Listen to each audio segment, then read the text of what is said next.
আমাৰ এই ঘৰত মানে চুৰ সোমাইছিল, চুৰি কৰিছে। আমাৰ ইয়াৰে লোকেল ল'ৰা অলপ 1-2 ঘৰ পশ্চিম ফালে। সেই ল'ৰাটোৰ দেউতাকৰ নাম ফুলচান আলী, ল'ৰাটোৰ নাম মাহাবুৰ।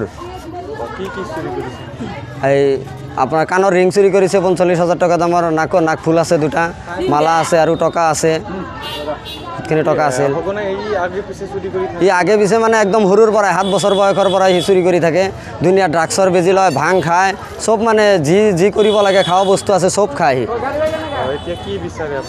এতিয়া আমাক ন্যায় বিচাৰোঁ আৰু আমাৰ যিখিনি বস্তু লৈছে ইয়াৰ বস্তুখিনি আমাক ওলাই দিব লাগে। আমি চৰকাৰক এইটো অনুৰোধ জনাওঁ যাতে এনেকুৱা কাম নহয়। এই ল'ৰাটোক মানে দোষী সাব্যস্ত কৰি শাস্তি দিব লাগে, তাক উচিত তদন্ত কৰি। এতিয়া ল'ৰা দুজন থানাত লৈ গৈছে, বৰবিটা আৰু খিচকীৰ থানা। কি হৈছিল আজি? আজি তাৰমানে আনুমানিক 4টা 4:30 বজা মানত আমাৰ এই আবু তালেব নামৰ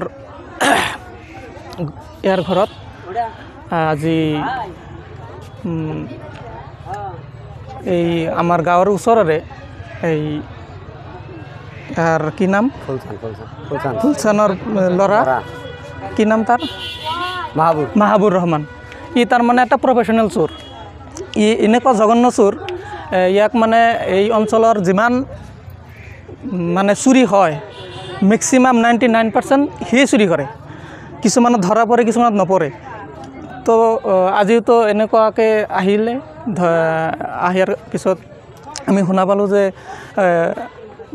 ঘৰৰ যি মানে অলংকাৰ আছিলে, সেই মোটামুটি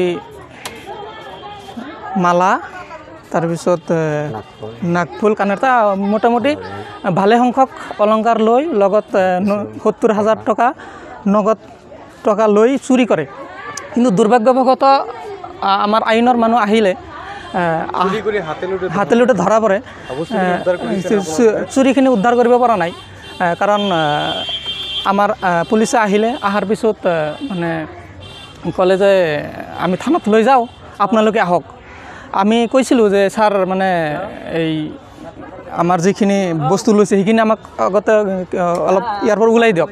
সিহঁতে ক'লে যে থানাত যাব কাৰণে, যাৰ কাৰণে আমি থানাত গৈ আছোঁ। এতিয়া চাওঁ আইনে কি কৰে।